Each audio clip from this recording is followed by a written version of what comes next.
H and every thing. اب الزام یہ لگا رہے ہیں کہ جی IMF کے ساتھ خان صاحب نے سائن کیے تھے, ہمیں اس کی طرف سے یہ مہنگائی دینی پڑ رہی ہے. ٹوٹلی فیل, غلط, جھوٹ تو موٹو ہے نا. ان لوگوں نے گٹھی ہی جھوٹ کی پی ہوئی ہے. میں حیران ہوں اس چیز پر کہ اتنی ڈٹائی اور پکے طریقے سے جھوٹ بولتے ہیں جیسے کوئی آدمی مجرم بولتا ہے. نہیں, وہ تو یہ کہتے ہیں آپ لوگ کوئی بارودی سرنگیں بچھا کر گئے ہیں. جی بارودی سرنگیں میں ہم بھی تو رہ رہے تھے نا. وہ بارودی سرنگیں ہمارے ہوتے ہوئے تو نہیں پھٹی تھیں, اب کیوں پھٹ پڑی ہیں؟ ہم اسی میں ہی کام کر رہے تھے نا, اور آگے بھی کرنے کا پروگرام تھا. ہم تو آپ کو پورے 5 سال میں بہترین آپ کو ملک کی کارکردگی دکھاتے.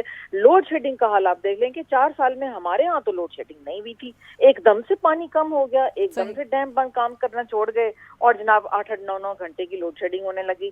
یہاں سے ان کی نالائکی کا آپ اندازہ لگا سکتی ہیں. یعنی کہ ابھی بھی بھاشا ڈیم و مہمند بینڈ بند پڑے ہوئے ہیں, کام ہی چھوڑ دیا ان لوگوں نے. تو ہمارے ہاں تو کوئی ایسی چیز نہیں تھی, سب کچھ چل رہا تھا. تو اگر ہمیں حکومت میرا خیال ہے کہ بہتر طریقے سے چلانے کا موقع دیا جائے تو ہم اس سے 10 گنا زیادہ بہتر چلا سکتے ہیں. صحیح. اچھا, یہ ہے کہ لیکن اس وقت عوام جو ہے نا, عوام بہت زیادہ اس وقت کنفیوز ہیں. بیچارے کنفیوز نہیں ہیں ایکچولی, ہاں ظلم ہو گیا ہے عوام کے ساتھ. پیٹرول مہنگا ہو گیا ہے. آپ سوچیں کہ ایک آدمی جس کی 25,000 روپے تنخواہ ہے, اگر وہ مہینے کا صرف 15,000 کا پیٹرول ڈلوا لے گا تو اپنے بیوی بچوں کو کھلائے گا کیا؟ چلیں ٹھیک ہے پیٹرول مہنگا ہے, وہ چلیں بسوں میں سفر کر لے گا. آپ بسیں بھی لے کر آئیں تو اس کے کرائے بھی آپ نے بڑھا دیے ہیں. تو یہ عوام کس طرح سے سروائیو کرے گی؟ کیا کرے عوام آخر؟ دیکھیں میری بات سنیں, یہی تو ہم کہہ رہے ہیں. میں یہی عرض کر رہی ہوں کہ ہمارے ہاں جب ہم تھے تو اتنا کچھ نہیں تھا. جس طرح ڈالر اوپر گیا ہے, جو معیشت کا حال کیا ہے, تو وہ ان لوگوں نے کیا نا, وہ بہتر تھا. یہ سوال تو نون لیگ کے کسی بندے کو بلا کے پوچھتے ہیں, ہاں بھائی اب بتاؤ یہ جو دال آٹے کا پانی آپ جو ہنگامے کر رہے تھے PTI کے ہوتے ہوئے, تو اب وہ سارے نعرے آپ کے کدھر چلے گئے؟ وہ کہاں گئی صحافت؟ وہ کہاں ان کے دانش جو بیٹھے ہوتے تھے 24 گھنٹے مہنگائی کرونا رو رہے ہوتے تھے, وہ کہاں چلے گئے ہیں؟ اور میں کہتی ہوں مہنگائی کو بھی چھوڑیں, آپ ان کی نالائکی کا اندازہ یہاں سے لگائیں کہ پچھلے دنوں اسپیکر کے ہوتے پنجاب اسمبلی کا اجلاس ڈپٹی اسپیکر نے ایوان اقبال میں ایک ہال میں بلا لیا. مطلب اندازہ دیکھیں اپنا لائکی کا کہ اتنی اسپیکر کے ہوتے ہوئے کون سا ڈپٹی اسپیکر بلا سکتا ہے اجلاس؟ وہ اسپیکر صاحب نے علیحدہ پارلیمنٹ میں بلایا ہوا ہے, ڈپٹی اسپیکر جو ہیں وہ وہاں بلا کے بیٹھے ہوئے ہیں ایوان اقبال میں. اور پھر سب سے بڑا ظلم کہ آپ نے پارلیمنٹ کو وزارت قانون کے انڈر کر دیا.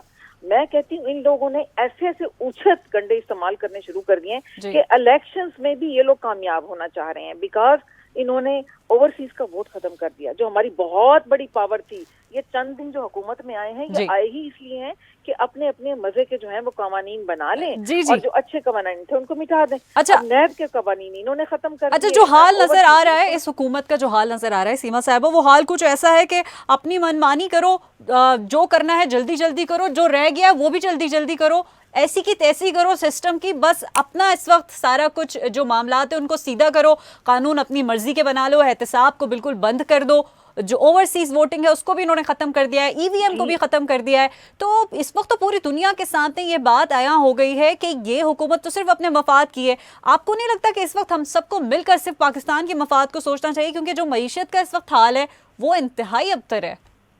میں تو ہمیشہ یہ بات کرتی ہوں کہ پاکستان کی بات کریں. یہ جو صحافی حضرات بیٹھے ہوتے ہیں نا, گیت گا رہے ہوتے ہیں نون لیگ کے, یہ میں کہتی ہوں کہ بلیک شیپس کو, یہ یلو لفافہ جو ہے اس کو ختم ہونا چاہیے. بیسیکلی آپ پاکستان کی بات کیوں نہیں کرتے؟ آپ کیوں کسی پارٹی کی بات کرتے ہیں جی فلاں بہتر ہے فلاں بہتر ہے؟ میں کہتی ہوں سب سے پہلے آپ پاکستان کی بات کریں. فیٹف سے نکل آیا, انشاءاللہ نکل آئے گا سپٹمبر میں, تو یہ پاکستان کی جیت ہے, یہ کسی پارٹی کی جیت نہیں ہے, یہ پاکستان کی جیت ہے. یہی میں عرض کرتی ہوں کہ کیوں نہیں پاکستان کی بات کی جاتی, کیوں لندن کے اپنے پیٹ بھرے جاتے ہیں, کیوں صرف عمران خان نیازی کا نام لیا جاتا ہے ان کے جلسوں میں؟ کیوں؟ وائی؟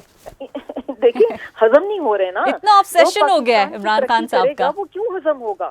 پاکستان کی ترقی تو کوئی دیکھنا نہیں چاہتا, نہ امریکہ دیکھنا چاہتا ہے, آپ کو پتہ ہی ہے, نہ انڈیا دیکھنا چاہتا ہے. ہمارے ہاں تو یہ ہے کہ وہ دانت گاڑ کے بیٹھے ہوئے ہیں کہ اوپر کیوں جا رہا تھا عمران خان. اسی لیے تو یہ عالمی طاقتوں کا جو ہے وہ ہمارا نشانہ بنے ہیں, کسی ایک پارٹی کا نشانہ نہیں بنے. یہ ہم عالمی طاقتوں کا نشانہ بنے ہیں, اور وہ ہمارا ان سب کی جو نظر ہے وہ ایٹمی پاور پر ہے، اور میں سمجھتی ہوں کہ ہم پر یقین کریں کہ پاکستانیوں کے اوپر شرم کا مقام ہے کہ اگر وہ اس نون لیگ کو دوبارہ ووٹ دیتے ہیں اور دوبارہ ایسی حکومتوں کو لے کر آتے ہیں چور اچک کے، اور ڈکلیئرڈ اشتہاری. بھائی کمال ہو گیا کہ ڈکلیئرڈ اشتہاری ہم پر مسلط ہو گئے، ہمارے وزیر اعظم اور وزیر اعلیٰ بن گئے. اس سے بڑا ظلم پاکستان کے ساتھ کیا ہو سکتا ہے؟ اچھا، لوگ یہ کہتے ہیں کہ ٹھیک ہے اگرچہ نون لیگ آ گئی اور پرانے لوگ واپس آ گئے، کچھ سوال یہ بھی پیدا ہوتے ہیں کہ پی ٹی آئی کی حکومت نے بہت ساری غلطیاں کی ہیں اور عمران خان صاحب آ کے ابھی کون سا تیر مار لیں گے. تو آپ کو لگتا ہے آپ لوگوں نے کوئی اسٹریٹجی، کوئی حکمت عملی ایسی بنائی ہوئی ہے کہ عوام کی جو ایکسپیکٹیشن اس وقت صرف عمران خان صاحب کے ساتھ ہے؟ کیونکہ we don't have any choice. اگر عمران خان کے علاوہ بھی اگر ہمارے پاس کچھ آلٹرنیٹ ہوتا تو ہم وہ سوچ سکتے تھے، ہمارے پاس نہیں ہے ابھی. بالکل، آپ نے بہت خوبصورت بات کی. بالکل پی ٹی آئی سے غلطیاں ہوئی ہیں، اور کیا غلطیاں ہوئی ہیں اب یہ بھی آپ سن لیں. عمران خان سے جو سب سے بڑی غلطی ہوئی ہے نا جی، اس نے یہ غلطی کی ہے کہ جب ہم حکومت میں آئے انہوں نے پی ٹی آئی کے کسی بندے کو، کسی ورکر کو کسی پوسٹ پہ نہیں لگایا، انہوں نے کسی رشتہ دار کو آگے لا کر نہیں کھڑا کیا، انہوں نے تمام ان لوگوں کو ان پوسٹوں پہ جاری رکھا جو پہلے موجود بیٹھے ہوئے تھے، اور وہ سارے نون لیگ کے سٹ کیے ہوئے لوگ تھے. عمران خان کی سب سے بڑی غلطی یہ ہے کہ ان لوگوں کو نکال کے باہر نہیں پھینکا، ان لوگوں کو سزائیں نہیں دیں، ان لوگوں کے خلاف مقدمے قائم نہیں کیے.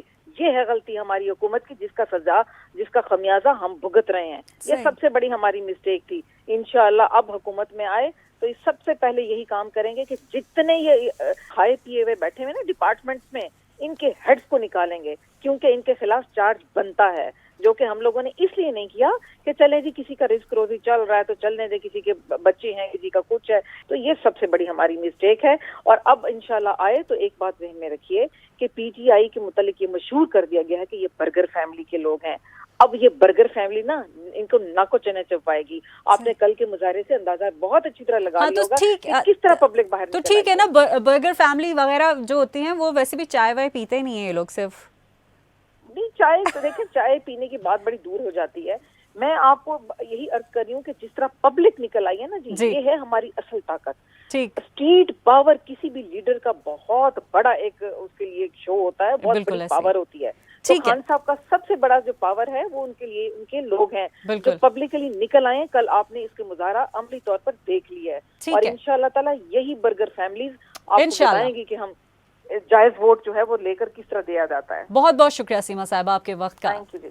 یہ تھی سیما انور صاحبہ، پی ٹی آئی کی رہنما ہے، اور ان کا یہی کہنا تھا کہ عمران خان صاحب مہنگائی کے خلاف برسر پیکار ہے. لیکن سوال یہاں پر یہ ہے کہ آپ نے اپنے بچاؤ کے لیے اپنے سارے مقدمات تو اس وقت مکا دیے ہیں. احتساب کا جو عمل تھا اس کو بھی آپ نے بند کر دیا ہے.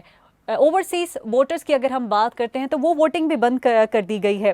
نیب کا جو ایک نظام تھا اس کو بھی مسلسل یہ کہا جا رہا تھا اس حکومت کی جانب سے کہ اسے بند کیا جائے، اس کے بھی پھن سے زہر نکال لیا گیا ہے. لیکن عوام کی سہولت کے لیے ابھی تک اس حکومت نے پارلیمنٹ کا کوئی بھی مشترکہ اجلاس نہیں بلایا ہے. اب سوال یہ پیدا ہوتا ہے کہ آپ یہ کیوں نہیں سوچتے کہ جس طرح آپ مشترکہ اجلاس بلا کر اپنا راستہ صاف کریں، کل آنے والی اسمبلی اس سارے عمل کو الٹا بھی کر سکتی ہے اور ہوگا ایسا ہی. ہماری معیشت ایک بدمست ہاتھی کی طرح سب کچھ رونتے ہوئے جا رہی ہے، اور اگر ہم بات کرتے ہیں تمام دنیا میں اس وقت جو مہنگائی ہو رہی ہے، اگر وہاں پر مہنگائی ہے تو کچھ نہ کچھ ایسے وسائل ہیں، کچھ نہ کچھ ایسے طریقے ہیں جس سے اسے کوپ اپ کرنے کی کوشش کی جا رہی ہے. لیکن ہمارے یہاں وزیر اعظم شہباز شریف کی اگر بات کرتے ہیں، وہ صرف عمران نیازی کے پیچھے لگ گئے ہیں. انہیں یہ مشورہ ہے کہ آپ بھی سر جوڑ کر تھوڑا ماہرین کے ساتھ بیٹھیے، مشورے کیجئے، اور اس وقت جو صورتحال ہے اس کو بہتر بنانے کے لیے کوئی لائے عمل اختیار کیجئے. آن دیٹ نوٹ، عوام کیا کرے سے مجھے مہر کو دیجئے اجازت. خدا حافظ.